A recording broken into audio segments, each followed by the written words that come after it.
Pendengar yang budiman, Teater Rawa Pendidikan Bahasa dan Sastra Indonesia, Universitas PGRI Yogyakarta, mempersembahkan Sandiwara Sastra yang merupakan karya alternatif mata kuliah, apresiasi dan kajian drama dalam masa pandemi. Sandiwara Sastra dengan judul Dua Dalam Satu Dunia.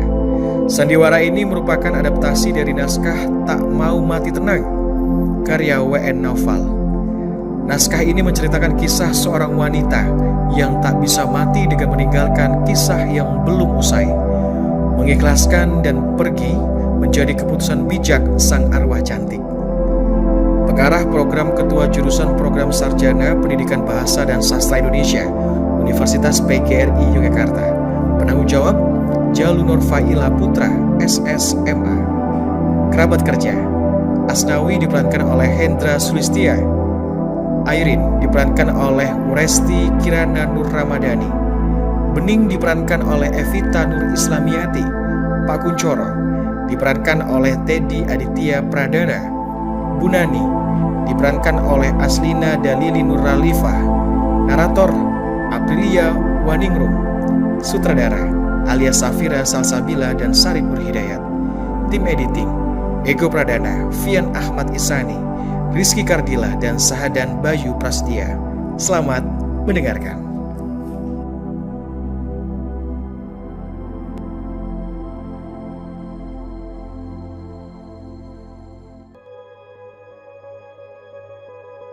Di malam yang dingin, suara jangkrik bersahutan. Lagu sendu dari radio diputar. Asnawi duduk pada bangku kamarnya di depan cermin. Kesedihannya kian membesar ketika mengeluarkan manekin bergaun putih dari lemari dan sebuah cincin emas. Seperti pintamu dulu, sudah aku siapkan semuanya. Gaun terindah buatan penjahit terbaik di kota. Cincin emas permata yang kau idamkan. Resepsi kita besok akan dihiasi bunga setaman yang semerbak dan tersebar di semua sudut. Orang tuamu akan menangis bahagia, dan para tamu akan iri dengan kita. Tapi kenapa kau tak kunjung kembali? Aku merasa terpeluk sepi. Saban hari hanya mendengar suara radio yang menyiarkan berita palsu. Palsu! Sepasang suami istri, Pak Kuncoro dan Bu Nani, sedang berjalan menuju penjual wedang jahe di pertigaan. Mereka asik membicarakan Asnawi, pria usia 27 tahun yang gagal menikah dengan pacarnya. Bu, kene bu, tangan Dani bu. Kok rasa-rasanya aku sudah jarang lihat Tuan Asnawi di kampung toh bu? Mungkin di dalam rumahnya. Akhir-akhir ini Tuan Asnawi tidak pernah keluar rumah. Ngopo? Kowe kangen? Sebenarnya aku kangen dan pacarnya itu. Maksudmu Nona Airin? Oh, bodinya itu loh. Aduhai bu, yang kalau dia berjalan megol,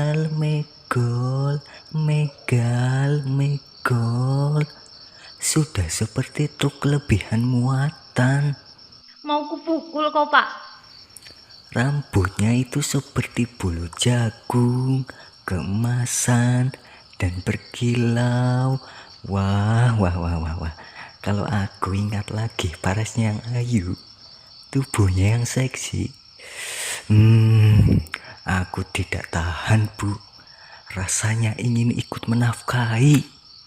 Wes, kau ini malah membicarakan orang yang sudah mati loh. Aku cuma menyayangkan kenapa wanita secantik Nona Airin meninggal dan begitu tiba-tiba. Emangnya wong cantik tidak bisa mati? Ya bukan begitu toh bu. Tapi apakah Tuhan itu tidak eman-eman dengan mencabut nyawa seorang wanita seperti Nona Airin? Pak, tak kandani ya. Siapapun orangnya, baik itu jelek, tampan, cantik, tinggi, pendek, kaya dan semuanya juga akan mati. Yang perlu kita pikirkan di sini adalah bagaimana dengan Tuan Asnawi. Kenapa dan Tuan Asnawi, Bu? Loh, kau belum tahu toh, Pak? Memang kenapa, Bu? Mbok kene cerita wae. Orang-orang bilang Tuan Asnawi ki kena loro jiwa setelah ditinggal oleh Nona Airin. Loro jiwa keprimen, Bu? Jadi ngene, malam kemarin sepulang dari pengajian, aku melihat Tuan Asnawi sedang berbicara sendirian di ambang jendela karo mesam-mesem. Padahal aku tidak melihat siapapun di sampingnya. Aku juga mendengar nama Dek Airin. Dek Airin diucapkan berkali-kali. Apa itu artinya Tuan Asnawi sedang berbicara dengan hantu Non Airin? Ngawur, aku tidak percaya yang namanya hantu. Bagiku kui, artinya Tuan Asnawi sedang depresi. Kau dengar? Nah, delok toh, ini jendela kae. Bu Nani dan Pak Kuncoro mendekat ke jendela, sedang menguping Asnawi yang berbicara di telepon dengan tersenyum. Sosok Airin berwajah pucat muncul, duduk di sebelah Asnawi. Asnawi tidak sadar keberadaan Airin. Akhirnya kau menghubungiku juga, Dek. Mas sudah sangat rindu. Kapan kau kembali? Bersabarlah, Mas. Pada akhirnya kita akan bertemu. Jika begitu kapan? Aku tidak tahu. Aku sedang berada di tempat yang sangat jauh sekarang. Jika Mas tidak sabar, Mas bisa mencari wanita lain. Jangan seperti itu, Dek. Kita ini hampir menikah. Mas hanya takut. Takut apa, Mas? Mas takut perkataan orang-orang itu benar tentangmu. Apa yang mereka katakan? Mereka berkata, kau tidak akan kembali lagi. Lalu, jika itu benar terjadi, apa yang akan Mas lakukan? Jika itu benar terjadi, maka aku akan hidup membujang. Mas berpikiran terlalu dangkal. Tidak, Dek. Cintaku sudah tertambat sepenuhnya untukmu. Aku tidak akan bisa mencari wanita lain. Apakah kau menelpon hanya untuk mengucapkan kau tidak lagi mencintaiku dan mengucapkan selamat tinggal, Dek? Aku mencintaimu, Mas. Aku selalu mencintaimu. Lalu kenapa kau mengatakan ini? Seolah kau tidak lagi menginginkanku. Aku hanya... Dek! Ah! Kau sudah pergi terlalu lama. Bu Nani dan Pak Kuncoro berjalan berjinjit setelah menguping. Mereka semakin penasaran dengan kegilaan Asnawi. Betul bukan apa kataku? Tuan Asnawi ki wis edan, Pak. Menurutku dia iki diganggu roh halus deh. Apakah ada baiknya kita carikan dukun aja, Bu? Lambemu lho, mbok dijogo. Sekarang ki sudah zamannya dokter medis. Buat apa lari ke dukun yang senang minta syarat macam-macam dan tidak bisa dinalar? Atau gini aja, bagaimana kalau paranormal? Kui podo wae goblok. Wes lah, sekarang lebih baik kita get out dari sini. Bu Nani dan Pak Kuncoro pergi. Asnawi mendekat ke jendela. Sorot matanya yang kosong semakin membuat penampilannya buruk. Airin di teras memperhatikan dari jauh kekasihnya yang tak dapat ia genggam. Kabar buruk dari langit. Orang-orang sekeliling bising berkata kau sudah tiada. Tentulah itu bohong. Manisku, kau masih di sana bukan? Sedang menunggu waktu untuk kembali. Kita akan menulis cerita sendiri tentang pernikahan kita yang megah dan sebuah madah indah perihal anak-anak kita yang lucu nanti. Aku akan bersabar untuk sejenak. Asnawi menutup jendela. Airin yang duduk di teras pun menghilang.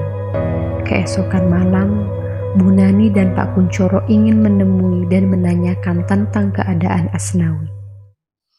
Pak, kita harus menemui Tuan Asnawi tentang bagaimana keadaan Tuan Asnawi yang sebenarnya. Betul itu, Bu. Kita harus menemuinya.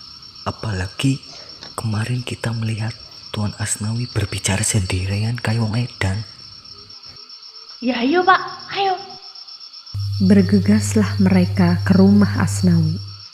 Assalamualaikum. Assalamualaikum, Tuan Asnawi. Bu, kok tidak ada jawaban ya? Assalamualaikum, pada Tuan Asnawi. Ada yang bisa saya bantu? Tuan, kami cuma mau bersilaturahmi dengan Tuan Asnawi. Bisa kita bicara sebentar, Tuan? Saya buka pintu sebentar ya. Silakan duduk. Ada keperluan apa ya? Jadi begini Tuan Asnawi, saya kemarin sepulang dari pengajian tidak sengaja melihat Tuan Asnawi sedang berbicara sendiri, dan saya khawatir terjadi apa-apa dengan Tuan Asnawi. Memangnya Tuan Asnawi sedang ada permasalahan tentang Permasalahan apa ya, Bu? Tentang Tuan Asnawi yang menganggap Nairin masih hidup. Pak, Keceplosan. jadi memang begitu. Apa yang dikatakan Pak Kuncoro tadi itu benar. Saya ingin memastikan bahwa Tuan Asnawi baik-baik saja setelah meninggalnya Nona Airin. Airin tidak mati. Saya tidak pernah percaya berita itu. Tapi kenyataannya Nona Airin sudah meninggal dalam kecelakaan itu. Apapun itu, saya tidak akan mempercaya itu.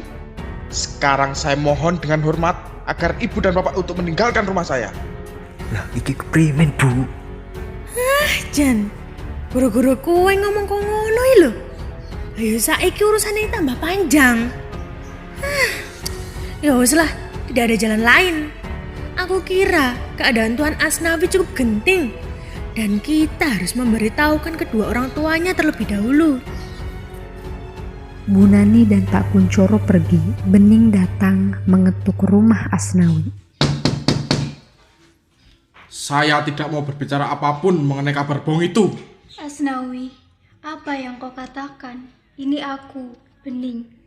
Bening, ada apa kemari? Silahkan masuk. Aku membawa kabar dari Airin. Apa yang dikatakan Airin padamu? Apakah kau bertemu dengannya? Aku sangat sulit untuk menghubunginya.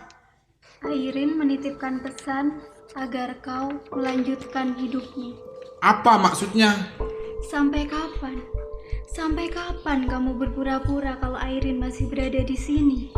Asnawi, aku berada di sebelahnya saat kejadian buruk itu terjadi. Aku menjadi saksinya. Dan mau tak mau, kau harus menerima jika Airin sudah pergi ke alam sana. Kau berbohong. Airin tidak akan mati. Dia akan kunikahi sebentar lagi. Ia akan menepati janjinya. Kau sangat naif. Kenapa kau tak bisa membiarkan Airin pergi dengan tenang? Karena aku tidak bisa menerimanya. Omong kosong. Kau harus tahu, setiap hari ada jutaan orang mati. Banyak istri menjadi janda, suami menjadi duda, anak-anak menjadi yatim dan piatu. Kenapa kau melarangnya bukan menjadi kuasamu? Tapi kenapa harus Airin yang mati? Hah? Kenapa tidak aku saja? Apa bedanya? Meskipun berbeda-beda caranya, namun kau akan mati juga pada akhirnya. Bening berjalan pergi. Asnawi tertunduk lesu, lalu berjalan masuk ke rumah. Asnawi membuka lemari. Sosok Airin muncul dari dalamnya, mengenakan gaun pengantin. Dek, aku sangat merindukanmu. Aku juga merindukanmu, Mas. Apakah kau memang sudah mati? Ya, benar. Dan yang di depanku ini bukan benar-benar kau? Begitulah, Mas. Apakah aku akan segera menyusulmu, Dek? Kau akan menyusulku, Mas. Tapi aku tak tahu kapan dan bagaimana. Takdir selalu berbeda-beda, dan tiap manusia menjalaninya sendiri-sendiri. Tapi, sebagus apapun atau seburuk apapun kehidupan seseorang, pasti akan bermuara pada maut. Maka sebelum itu, hiduplah sebaik-baiknya, dan jangan berhenti hanya karena ini. Aku sangat mencintaimu, Dek. Airin! Airin! Airin! Sosok Airin menghilang secara perlahan. Setelah sekian lama, baru sekarang aku bisa menerima. Aku akan hidup dengan sebaik-baiknya, Dik. Meskipun rencana kita yang sempat tertunda, yaitu menikah, izinkan aku menikah dengan orang yang sudah kau kenal sebelumnya. Ketika cinta masih bertahta di atas segalanya, semua dibutakan olehnya. Seperti halnya Asnawi, ia tidak bisa menerima jika kekasihnya Airin telah pergi untuk selamanya. Menganggap bahwa kekasihnya masih hidup, membuat dunianya sendiri, mengikat dirinya dengan kisah yang telah berakhir. Asnawi tak mau mengikhlaskan kekasihnya pergi. Ia tak mau mengakui itu. Asnawi hidup dengan bayangan-bayangan kekasihnya yang telah tiada. Bahkan ketika telah sadar bahwa kekasihnya telah mati, Asnawi tidak bisa benar-benar menerimanya dan mulai menghayalkan seseorang yang dekat dengan kekasihnya, yaitu Bening. Asnawi menginginkan Bening untuk melanjutkan rencana pernikahannya sebelumnya, karena memang Bening merupakan orang terdekat Airin. Tetapi pada kenyataan yang sebenarnya, Bening pun telah tiada bersama Airin dalam kecelakaan yang merenggut nyawa mereka. Hingga akhirnya Asnawi tetap tidak bisa lepas dari bayangan bersama kekasihnya. Dan itu membuat Asnawi kehilangan akal sehat.